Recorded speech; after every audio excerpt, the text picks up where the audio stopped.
今日嘅德國係位於歐洲中部嘅重要國家，國土面積35.7萬平方公里，由北部嘅北海同波羅的海伸延到南部嘅阿爾卑斯山，人口約8300萬，係歐盟中人口中最多嘅國家。德國係歐洲經濟嘅引擎，工業技術先進，以汽車製造、機械、化工以及醫藥產業聞名全球。例如 Benz、寶馬、大眾汽車等嘅知名品牌皆來自德國。政治上採用聯邦制，實施民主制度。德國亦都係歐盟嘅核心成員，喺國際政治以及經濟領域裏邊扮演住重要嘅角色。此外，德國擁有豐富嘅文化遺產，例如音樂、哲學以及科學，吸引全球無數嘅遊客以及學生。喺中文，德國係直接翻譯自德文 Deutschland， 而唔係翻譯自英文 Germany。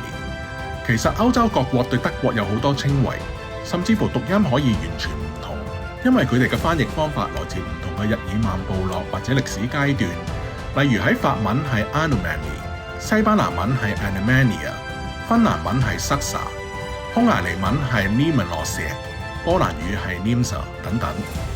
大家對德國應該一啲都唔陌生，佢嘅首都柏林以及其他城市慕尼黑、漢堡、科隆、法蘭克福等等，大家就算冇去過都一定聽過。但係大家可能冇注意到，雖然德國好多城市以及名勝古蹟歷史悠久，但係德國呢個國名喺歐洲歷史上面係好少出現嘅，一直到1815年先至以德意志邦聯 German Confederation 嘅名正式出現。呢個時候距離美國建國已經過咗將近40年。咁究竟喺德意志邦聯之前，德國呢片遼闊嘅土地係咩地方呢？今日德國境內最早嘅人類活動可以追溯到大概60萬年前嘅舊石器時代，而以狩獵為生嘅日耳曼部落最早出現喺歷史記載中呢，係喺公元前7世紀至公元前1世紀間。因為歐洲嘅文明起源於地中海嘅希臘以及意大利等地，所以喺當時北歐嘅日耳曼民族被視為外族以及野蠻人。到咗公元前1世紀，日耳曼部落開始由北海、波羅的海一帶向南擴散。羅馬共和國嘅凱撒大帝 Julius Caesar 最先使用日耳曼尼亞 Germania 呢個地名嚟稱呼萊茵河以東嘅地區。到咗羅馬帝國開國君主奧古斯都 Augustus 統治嘅時代，羅馬帝國嘅軍隊曾經嘗試入侵日耳曼地區，但係喺公元9年遭到日耳曼聯軍擊敗，導致羅馬人放棄咗對萊茵河以東地區嘅直接統治。因此今日德國大部分嘅區域呢，當時都冇納入羅馬帝國嘅版圖裏面。羅馬帝國喺公元395年分裂為東羅馬帝國以及西羅馬帝國。東羅馬帝國後世通常稱為拜占庭帝國，領土包括希臘、巴爾幹半島、土耳其、埃及等地方。因為地理位置優越，首都君士坦丁堡易守難攻，再加上強大嘅行政系統以及法律制度，維持內部穩定，所以一直延續咗1000多年。到1453年，君士坦丁堡被奧圖曼帝國攻陷，先至正式滅亡。而西羅馬帝國嘅領土涵蓋西歐大部分嘅地區，包括今日法國、西班牙、意大利、英格蘭南部以及北非沿海，曾經以羅馬以及今日意大利嘅幾個城市作為首都。但係西羅馬帝國因為內部政治腐敗，帝國幅員過廣，難以管理，經濟衰退導致內部動盪不斷，軍隊實力下降，被日耳曼民族嘅入侵以及奪權，最終喺公元476年滅亡，維持咗唔夠100年。西羅馬帝國滅亡之後呢，整個西歐嘅地區進入咗幾百年嘅割據狀態，日耳曼部族紛紛進入咗原本羅馬帝國嘅領土，建立各自嘅王國。直到法蘭克國王查理曼 Charlemagne 統一西歐以及中歐大部分嘅地區，並且喺公元88年嘅聖誕節喺羅馬由教宗加冕成為查理大帝，正式成為羅馬人嘅皇帝。查理大帝推行行政、法律、教育以及宗教改革，使基督教廣泛傳播，深遠影響後世歐洲嘅政治以及文化發展。但係咧，歷史係不斷重演嘅。查理大帝死咗之後冇幾耐咧，帝國就出現咗分裂。公元843年，佢嘅3個孫分家，各自稱王，將帝國一分為3。中法蘭克王國喺870年被東西兩個兄弟瓜分，剩低東法蘭克以及西法蘭克兩個王國。公元936年，鄂圖一世 Otto the First 成為東法蘭克國王。佢即位之後，馬上有效咁鎮壓咗國內好多嘅叛亂，亦都打贏咗好多場對外嘅戰爭，並且揮軍入侵意大利，兼任意大利國王。公元962年，教宗若望12世加冕佢成為羅馬帝國嘅皇帝，史稱鄂圖大帝 Otto the Great。好多歷史學家將呢一年定義為之後800幾年神聖羅馬帝國嘅開始。隨住東法蘭克嘅國王得到咗羅馬皇帝嘅頭銜，西法蘭克咧就逐漸發展成為法蘭西王國，亦都即係今日法國嘅前身。雖然東法蘭克王國嘅國王被教宗加冕為羅馬皇帝，但係大家唔好唔記得呢個時候遠在君士坦丁堡嘅東羅馬帝國依然存在。東羅馬帝國嘅皇帝就會問：搞咩你哋？我先至係羅馬帝國嘅皇帝喎。此外，日耳曼民族其實本來就係羅馬帝國嘅死對頭，而且教廷同羅馬亦都唔喺佢實質嘅管轄之下，令到佢名不正言不順。正如17世紀法國啟蒙時代嘅哲學思想家伏爾泰 （Voltaire） 將神聖羅馬帝國形容為既不神聖也不羅馬，更非帝國。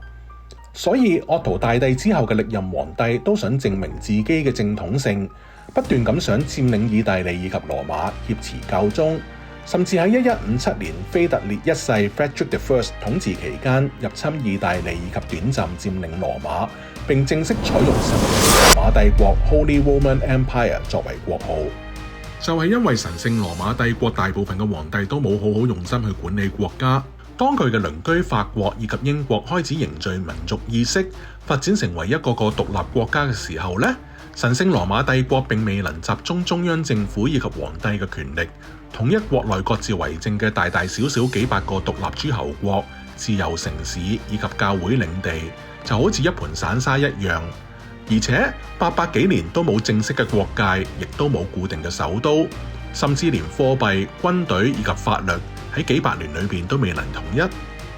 到咗16世紀，宗教改革 Reformation 喺德意志地區爆發，馬丁路德 Martin Luther 發表95條論綱，引發咗歐洲範圍裏邊嘅宗教衝突，亦都令神聖羅馬帝國國內眾多嘅諸侯進一步分裂。呢一場衝突最終導致1618至1648年嘅30年戰爭 （30 Years War），嚴重削弱咗神聖羅馬帝國嘅統一性。進入18世紀，普魯士王國 Kingdom of Prussia 逐漸崛起，成為德意志地區最強大嘅國家之一，並且喺19世紀同奧地利帝國爭奪主導權。1806年，隨住拿破崙戰爭嘅爆發，神聖羅馬帝國被迫解散，標誌住呢個延續咗1000年嘅帝國正式終結。喺神聖羅馬帝國解體之後，德意志嘅地區仍然有幾十個邦國，並且喺1815年組建咗一個更加冇約束力嘅德意志邦聯 German Confederation， 首都設喺法蘭克福。喺呢個時候，德意志嘅人民強烈希望自己嘅土地能夠變成一個真正嘅國家，而唔係一個只有虛名嘅組織。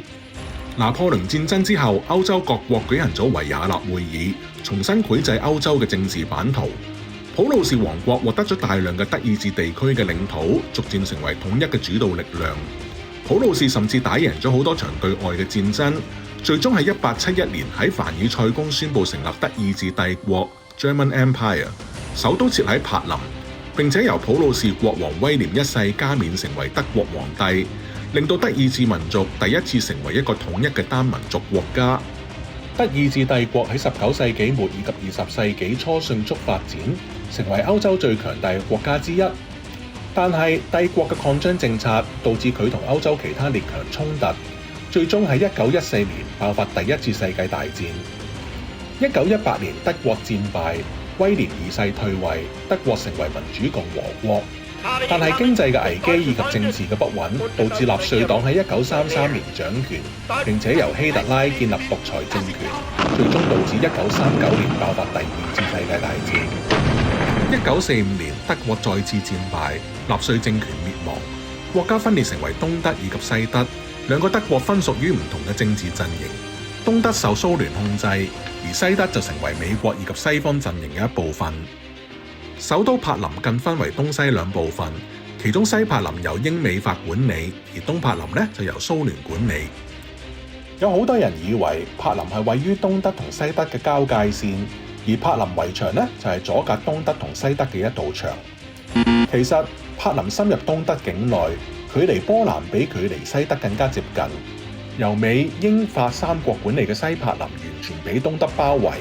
而柏林圍牆其實係將整個西柏林圍住，象徵西柏林係西德以及西方陣營嘅一部分。直到1989年柏林圍牆倒塌，象徵住東西冷戰嘅結束。1990年兩德正式統一，標誌住現代德國嘅誕生。德國嘅歷史由羅馬帝國時代開始，一路經歷神聖羅馬帝國、普魯士王國崛起、德意志統一、兩次世界大戰以及冷戰分裂，最終喺1990年重新統一，發展成為今日嘅現代國家。呢一段歷史唔單止影響咗歐洲，亦都對全球嘅歷史產生咗深遠嘅影響。